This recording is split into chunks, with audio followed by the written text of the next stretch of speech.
Okay, this is part 2, how to sleep better from prevent and reverse Parkinson's disease and chronic fatigue syndrome by me, Pete Rogers. A list of things that help improve your sleep. First of all, exercise. I would say out of all the things you could do, the most rapid way you could dramatically improve your sleep, not a little bit, but improve it a lot, is exercise intensely. I now think of the treadmill as a sleep machine, okay? You get on that treadmill, I usually walk 5 to 7 miles while I'm reading. I sleep way better that night. Also, going upstairs. You know, if I go up 10, 15 flights of stairs for the day, I don't necessarily sleep so well. But if I go up 40, 50, I sleep a lot better. And for walking on a treadmill, the key is to read a book, and it's very pleasant to read a book. You're alert when you're walking on a treadmill because, you know, it's like walking through a path in the forest or a jungle. You got to pick a destination, be alert for predators. You're alert, and you can really concentrate well when you read, even if you were tired before you got on that treadmill. That's a great thing. Lifting weights helps a bit too. I sleep better if I lifted weights, but I think it's the aerobic physical exhaustion. It like flips a switch in your body to dramatically increase your sleep drive.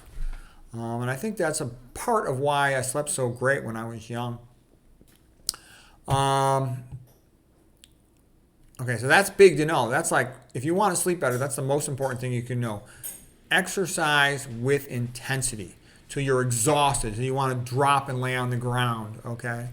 And man, you'll sleep like a rock, okay? No caffeine, not one drop. There's all these BS artists on the internet who claim to be sleep experts telling people you can have 3 cups of coffee a day. That's not true. You shouldn't drink any coffee. Coffee is bad for you, okay? This is a real health channel. This is not some fake, high-fat, phony, bro science BS artist channel where they tell you nonsense. It's a major stimulant, okay? It decreases your ability to sleep. It has a long half-life, like, 6 to 8 hours. It's still going to be on board a little bit, even if you drink it in the morning. So you should not drink coffee if you want to optimize your sleep. I realize a lot of people are going to do it. That's fine. But I'm saying if you want to optimize your sleep, you don't want to drink coffee.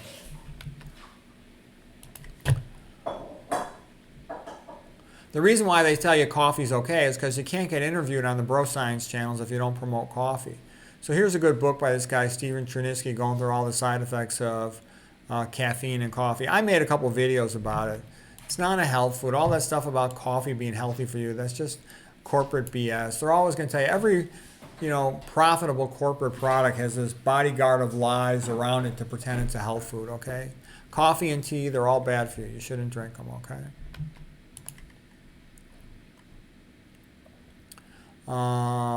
Avoid unnecessary stress. Have a strong sense of purpose in your life, because when you do, you'll achieve a lot more and you won't be bothered, Sort of like I'll say to myself, I'm a man on a mission to achieve my goals. So some idiot person will be rude to me. I don't, argue with them for being rude. I just say to myself, okay, they're, a moron, Philistine, retarded, illiterate. I'm just going to be polite to them, and get on with my life, okay? And like, here's a good one by Rodney Dangerfield about dealing with, jerky, rude people. He says, a fly can bite a stallion, but a stallion is still a stallion, and a fly is still a fly. And that's kind of my attitude. Like, there's an old quote from the House of God book about doing an internship at Beth Israel Hospital at Harvard. The guy said, the patient's the one with the disease, meaning that when I was a young guy, if somebody reacted very nasty to me, I would say to myself, what did I do wrong? Now that I'm older, I know I'm pretty much the same every day. So if somebody's real rude to me, it means that they've got a mental problem, And a lot of times patients do. They got brain damage, strokes, head trauma, all kinds of problems. Don't ever smoke tobacco. Don't ever vape. Don't ever smoke marijuana. Those are major brain toxins. You don't want to do that stuff. Marijuana is a poison. Don't ever smoke it or have anything to do with it. And if you think it's not, then you're an ignoramus. There's nothing ambiguous about it. I deal with brains and neurologists all the time. Marijuana is a major brain poison, okay? Not the least of which, because it'll often be laced with something that can cause schizophrenic breakdowns, and then the person will be put on antipsychotics, and those cause lobotomy. You don't want that to happen to you or someone you care about. Don't drink any alcohol, not one drop. Alcohol is a brain toxin. Somebody who says, let's get stoned, let's get messed up, they're being stupid, okay? Why would you want to poison your brain? That's an ignorant thing to do. It's just a habit, so it's a bad habit. It's best to not go with that. If you sleep with a wife or a girlfriend in the bed, good to have a king-size mattress. Okay, making the two-back beast does help you sleep a little bit better, so that's a pleasant thing. Let's see.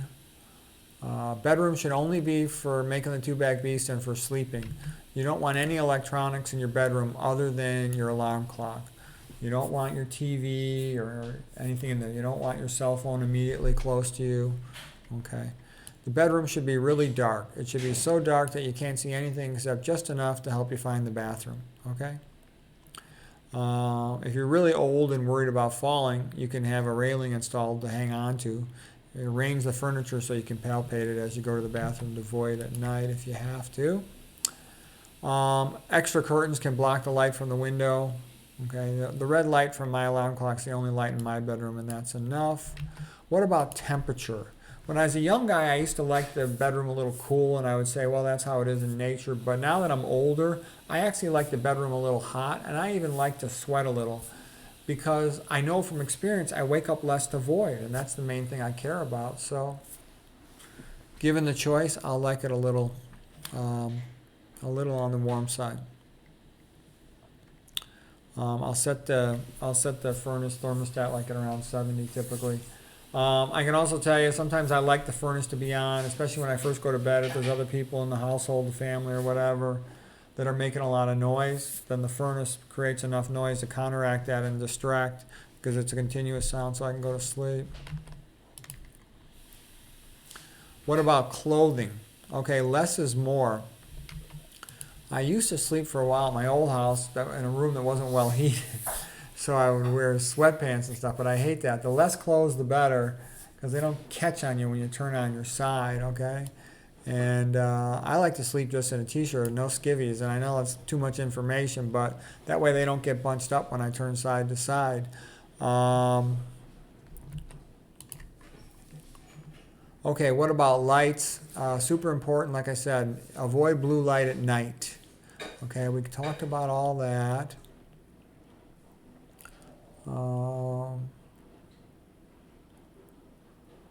And I have a really low watt.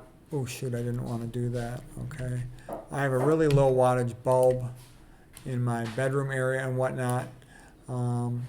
Here's what these lights contain. LED lights got tons of blue in their wavelength spectrum.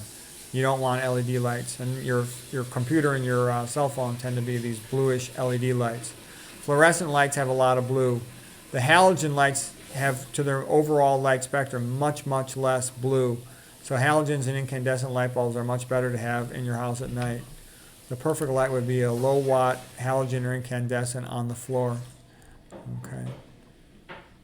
And again, it's better that it comes from below. We talked about blue blocker glasses. As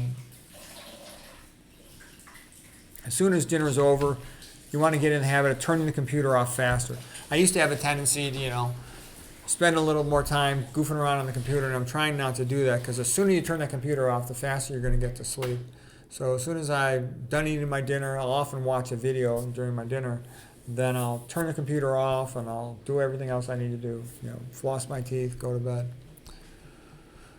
And getting to bed earlier is usually one of the biggest benefit things you could do.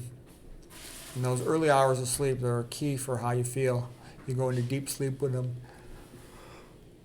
Minimizing your liquid intake at night helps so you don't have to get up to void as much. Like I wouldn't eat, oatmeal is great for breakfast and for lunch, but I would never eat oatmeal for dinner because it's too wet. You'll have to wake up extra to void.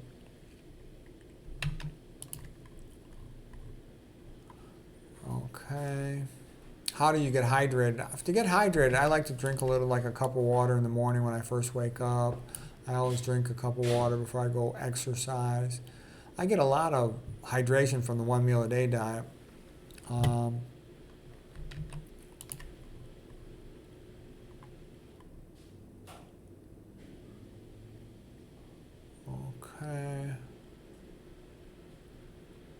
What about EMF?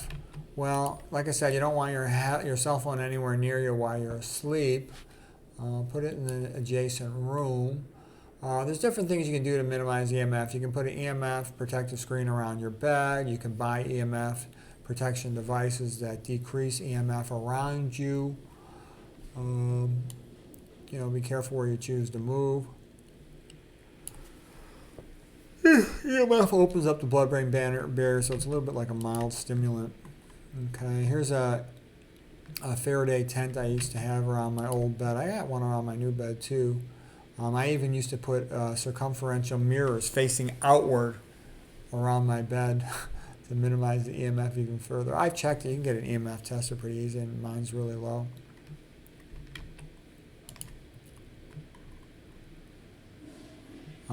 And if you got a choice, a lot of people don't have a choice. Better to hardwire your computer than use routers and Wi-Fi. Don't live next to a cell tower. Like I said, get your bed RF shielded. When I'm driving, I won't stop under an electrical power line. I specifically pick all my routes to avoid doing that.